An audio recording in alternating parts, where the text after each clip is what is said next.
Buenas tardes y bienvenidos a una nueva semana acá en Agenda Económica. Y les contamos que el dólar no sabe de puntos medios. O sube disparadamente o baja también de forma bien pronunciada. Eso volvió a suceder este lunes, tal como pasó el viernes. Y se repite la razón. La intervención directa del Banco Central, precisamente este lunes, comenzó la venta formal de dólares en el mercado y eso tuvo como consecuencia que el dólar bajó más de 30 pesos. Y si a eso le sumamos el precio del cobre, que en vez de caer como fue en las últimas semanas, hoy subió muy fuerte. Bueno, ambas tendencias hicieron que el peso chileno se fortaleciera. Los tableros ya dan cuenta de la baja que se produjo tras la primera jornada de intervención cambiaria por parte del Banco Central.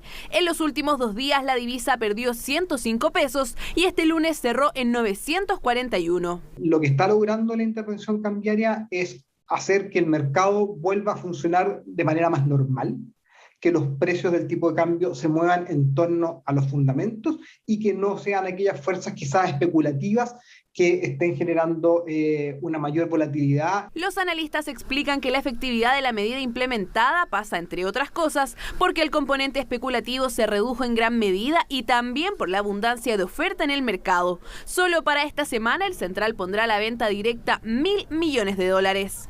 Y partió esta semana muy fuerte. O sea, si tú sigues el cálculo, especulando de que los montos de gente hoy día van a ser por el resto del programa, no cuadra. Y eso indica que el Banco Central entró muy fuerte, va a pegar muy fuerte y probablemente solo va a ir graduando hacia adelante. A medida que la formación de precio empiece a ganar más lo que es fundamental, vamos a ver seguramente que la cantidad de oferta que va a entregar el Banco Central va a ir disminuyendo en el paso de los días. También va a vender un poco qué es lo que pasa con la demanda. Y si bien el riesgo de volver a valores de 1.000 pesos está, ello ocurriría en un escenario adverso y con alta volatilidad. Por lo mismo, hay expertos cuyas proyecciones son más optimistas y estiman que la divisa debería estabilizarse entre 940 o 950, en el entendido que los fundamentos no van a cambiar, pero incluso podría ser menos. Si el efecto que tenemos en esta ocasión es similar que la vez anterior, que la del 2019, podríamos incluso buscar los 925 pesos, toda vez que esta intervención es más grande que la del 2019 y tenemos una brecha bastante importante respecto a las monedas latinoamericanas. La intervención además llegó en un buen timing. Este lunes el cobre tuvo un repunte de 4,57% después de que el viernes alcanzara su menor valor desde noviembre de 2020. En la medida que el metal rojo mantenga su recuperación, el dólar podría seguir disminuyendo. Pero lo que estamos viendo hoy en día es un rebote sobre niveles críticos para los analistas en el nivel del cobre. Si vemos un rebote aquí, y para que sea consistente y una recuperación, ¿cierto?, prolongada, tenemos que empezar a descartar la recesión. Para eso, falta todavía. El proceso de estabilización del dólar debería mantenerse así y de alcanzar sus niveles óptimos en el corto plazo, el Central podría incluso terminar con el proceso antes de tiempo. Y en el mejor de los casos, si es que tenemos una fuerte apreciación del peso, incluso no hay que descartar que esto se suspenda antes de tiempo, como fue el caso de la intervención pasada. Este lunes el peso fue la moneda con mejor desempeño del mundo, repitiendo lo ocurrido el viernes, y el dólar global anotó su menor valor en 2 semanas, asociado también a la recuperación del euro. Ya sea porque tiene una fuerte alza como ahora, que está cayendo bastante. Por supuesto que el dólar sigue siendo tema de nuestro análisis en la conversación con Felipe Sepúlveda, que es estratega de mercados de XTB Latam. Felipe, muy buenas tardes y cuéntanos, ¿hay que atribuir partes iguales la baja del dólar a la intervención del Banco Central como también a la fuerte alza del cobre?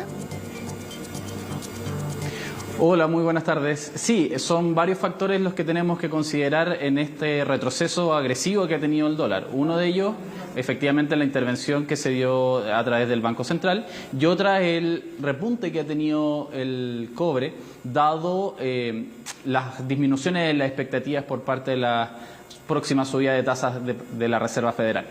Exacto, porque si sube la tasa, el Banco Central de Estados Unidos tiende a apreciarse el dólar, pero lo importante es que si hasta hace un par de días se pensaba que podía subir la tasa de interés en 100 puntos base la Fed de Estados Unidos, ahora creo que se está viendo 75 puntos base. Entonces eso también hace que se le disminuyan las presiones alcistas del dólar.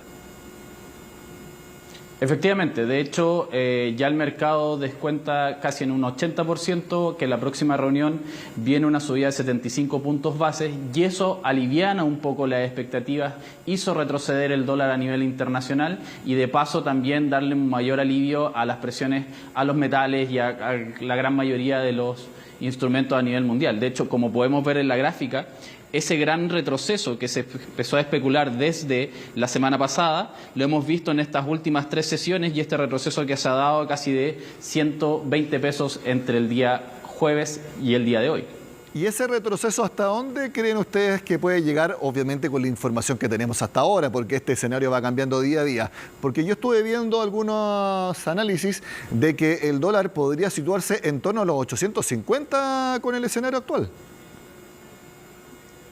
En parte sí. El primer objetivo que se tenía planteado era el que se logró el día de hoy, los 940.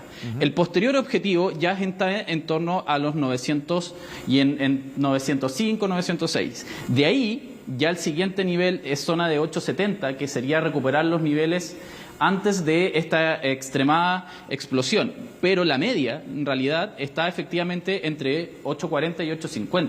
Es decir, recuperar niveles que no veíamos principalmente desde esta zona, es decir, a principio de mes, de año. Ahora, si nosotros miramos bien, la tendencia del alza, como pueden ver en esta línea, sigue siendo alcista. Y es más, la tendencia del dólar es alcista desde largo plazo. Por lo tanto, no podemos dejar de pensar que nos encontraremos en un escenario a los 8.50, pero que perfectamente puede comenzar a tomar alzas nuevamente. Sí, lo que pasa es que esta racha partió especialmente por ahí por junio, si no me equivoco, el 6 de junio, estaba en 812 el dólar y ahí empezó, ese me parece que el 6 de junio, si no me equivoco. Efectivamente, es el 6 de junio. Sí, tal cual, sí. Entonces ahí empezó esta tendencia demasiado abrupta de alza del dólar. ¿Cuándo crees tú, y nuevamente esto no es algo que te comprometa ni es una promesa que ustedes hacen, pero que pueda llegar a estos 840, 850, ¿en cuánto plazo seguiremos viendo caídas de 30, 40 pesos como pasó hoy? La del viernes fue aún mayor. ¿Esa magnitud se podría repetir en los próximos días? Yo creo que la magnitud no.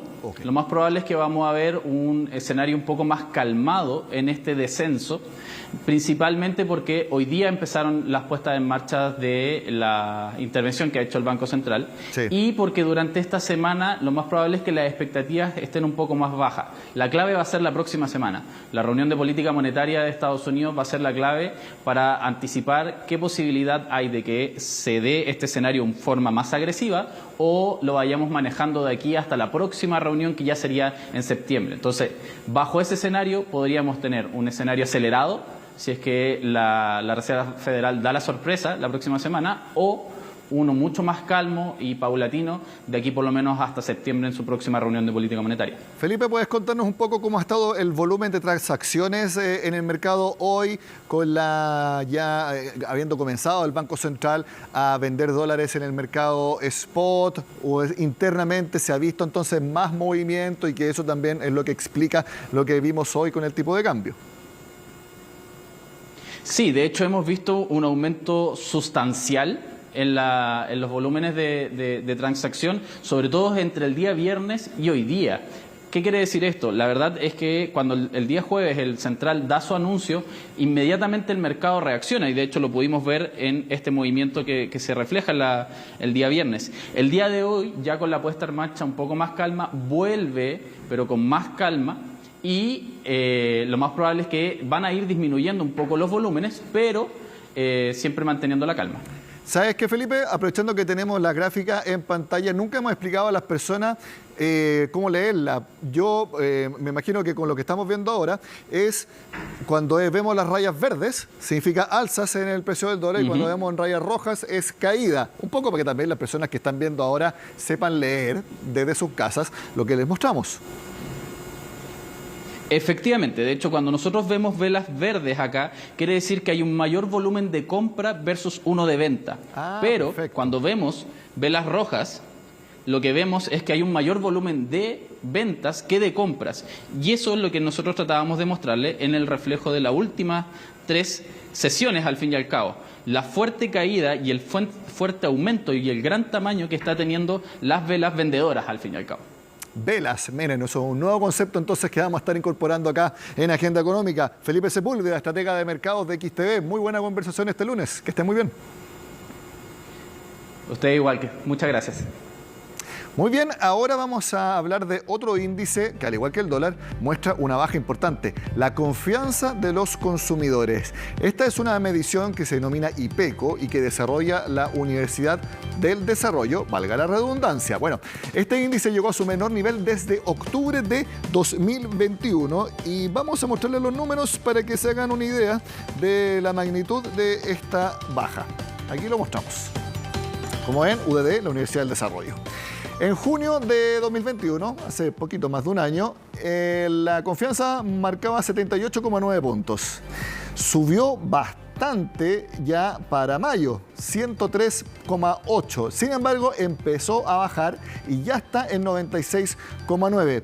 Este es el menor nivel desde octubre pasado y que ratifica que, debido a distintos temas, la confianza de los consumidores está levemente bajando. No es nada estrepitoso, pero estaba bajando. Y el siguiente dato también que les voy a mostrar es muy importante porque, ¿se acuerdan cuando acá en Agenda Económica la semana pasada el ministro de Hacienda explicó que se prevé que el consumo se desacelere fuertemente y llegue a niveles mucho más bajos de los que tenemos ahora y que, sobre todo, mucho más bajos en comparación al boom de la pandemia? Bueno, la Cámara Nacional de Comercio entregó un nuevo reporte semanal desde que partió la pandemia. Y como había mucha necesidad de información a tiempo real, bueno, la Cámara Nacional de Comercio empezó a sacar índices semanales. Muestran cómo estuvo una semana respecto a la semana anterior y también respecto a la misma semana de un año atrás. Bueno, si bien hay un alza en la última semana de junio respecto a la semana anterior, hay una caída anual. Y eso es lo que quiere reflejar también este indicador, que sigue bajando las ventas, que se están desacelerando. Y eso en qué puede transformar para la economía nacional menores presiones inflacionarias, porque hay menos gasto. Si hay menos gasto y menor demanda, los oferentes se ven obligados a bajar los precios para que calce entonces la oferta y la demanda. Así funciona esta famosa ley de oferta y la demanda. Entonces tenemos que las ventas en el retail se siguen desacelerando. Vamos a ver ahora cómo en el Ministerio de Agricultura, si bien están tomando medidas porque han habido problemas en distintos sectores por las intensas lluvias, la nieve y las bajas temperaturas, sabemos que las bajas temperaturas secan realmente los cultivos. De todas maneras, el vaso medio lleno, lógico, es que hay mucha más agua de la que había hasta hace un mes. ¿Eso significa que cambió la tendencia de que llueve menos tiempo durante el año? No, pero fueron tan intensas las lluvias que se están acercando incluso a los promedios históricos de años normales. Ya es difícil hablar de cuál es la normalidad, pero espero entiendan a lo que me refiero.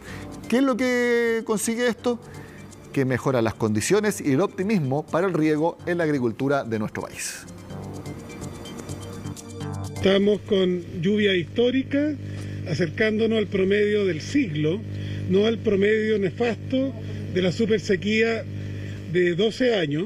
Hay en este momento un proceso de aumento de la seguridad hídrica para estas regiones como elemento positivo, pero estamos monitoreando con las autoridades de meteorología y de la ONEMI, si estos frentes de mal tiempo se prolongan, hay ánimo de siembra, hay ánimo de forraje, hay ánimo de plantar y sembrar, producto de la mayor acceso al agua que tenemos en esta primavera. Con una buena noticia terminamos esta primera parte de Agenda Económica y al regreso les tenemos una muy buena oferta. ¿Cómo invertir? ¿Hay que seguir yéndose a la renta fija, como lo hemos visto en los últimos programas? ¿Para quiénes o en qué ocasiones es recomendable ir ahora mismo a la renta variable? Lo conversamos al regreso acá, en Agenda Económica.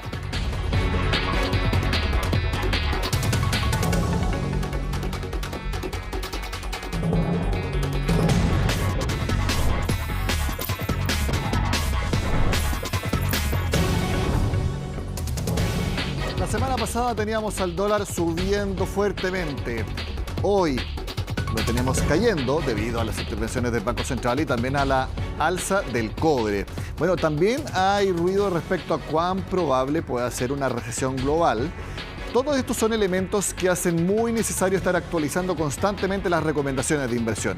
Eso es lo que hacemos ahora junto a Eduardo Villablanca, que es Product Owner Advisor de Itaú Inversiones. Eduardo, gracias por estar nuevamente en la Agenda Económica. Hola Nicolás, feliz de estar acá conversando con ustedes. Muchas gracias por la invitación.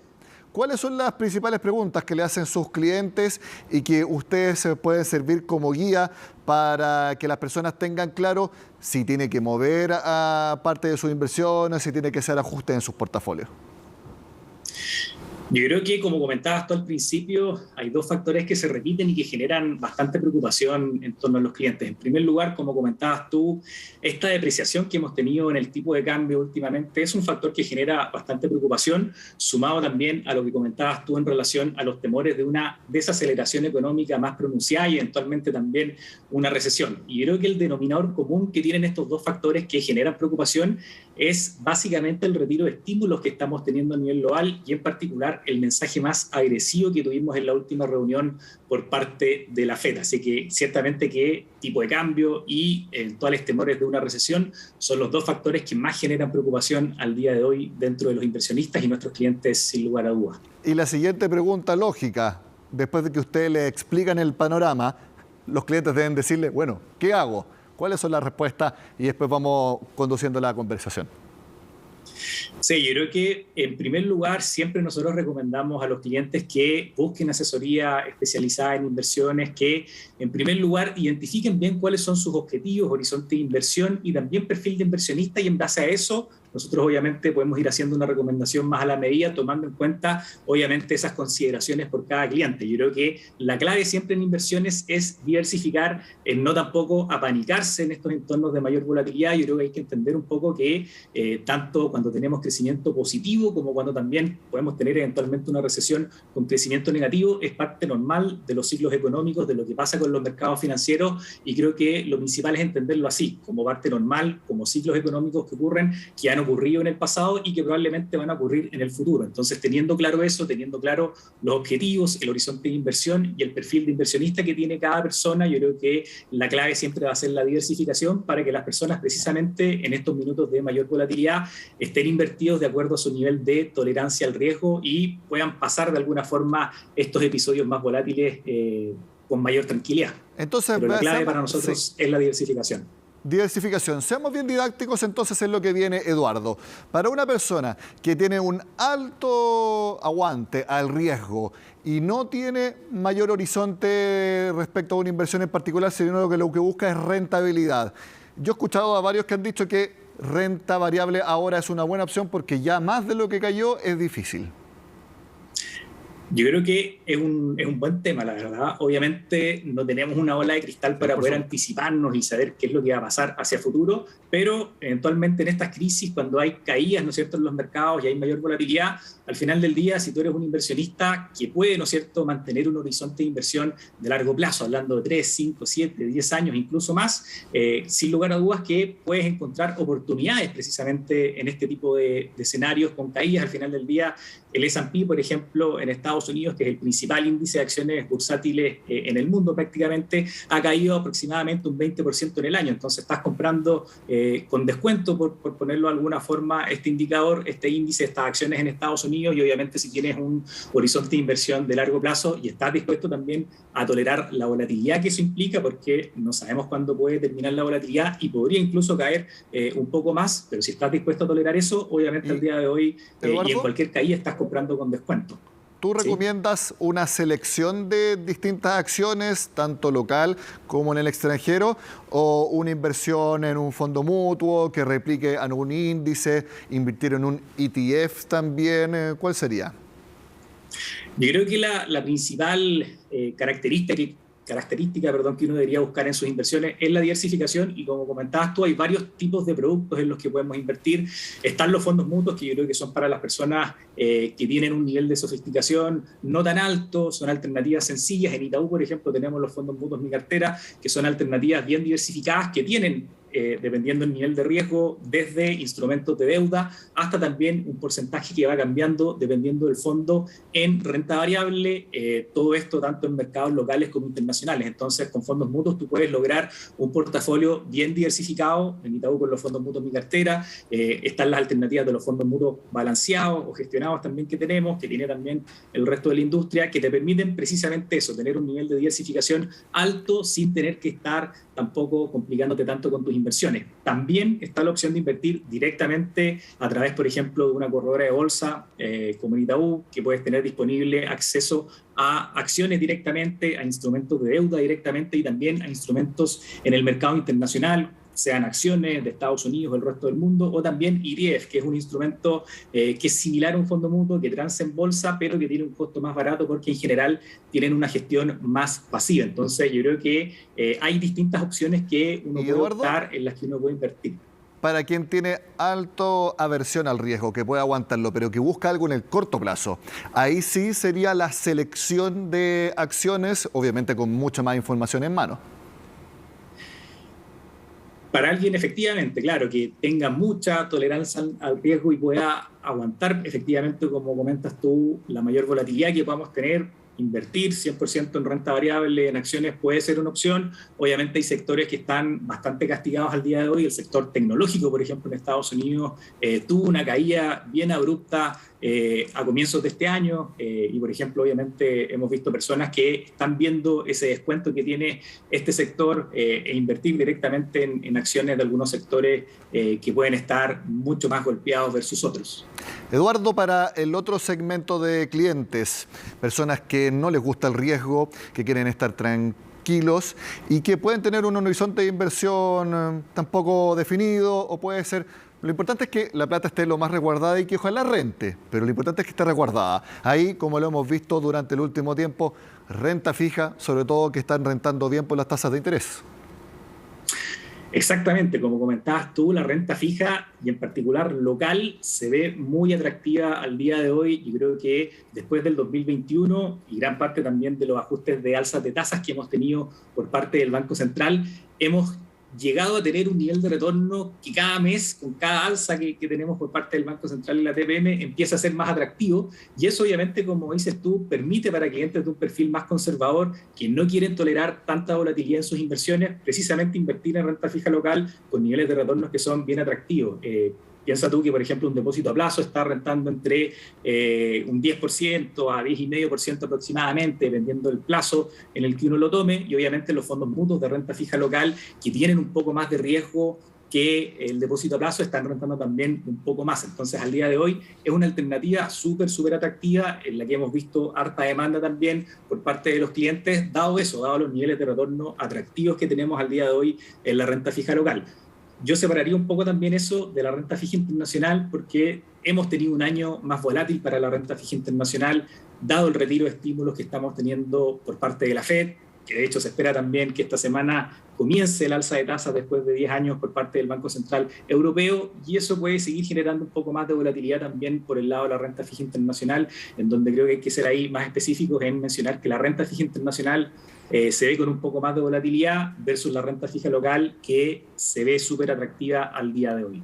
Eduardo Villablanca, Product Owner Advisor en Itaú Inversiones. Muchas gracias por tus recomendaciones acá en Agenda Económica. Que estés muy bien. Muchas gracias a ustedes por la invitación. Nos vemos. Vamos a seguir haciendo estas recomendaciones en Agenda Económica. El escenario cambia y por lo tanto hay que estar actualizando precisamente estos consejos y vamos a tratar de hacerlo bien seguido acá en el programa. Precisamente de esta forma terminamos la Agenda Económica de este lunes. Sigan con nosotros acá en CNN Chile.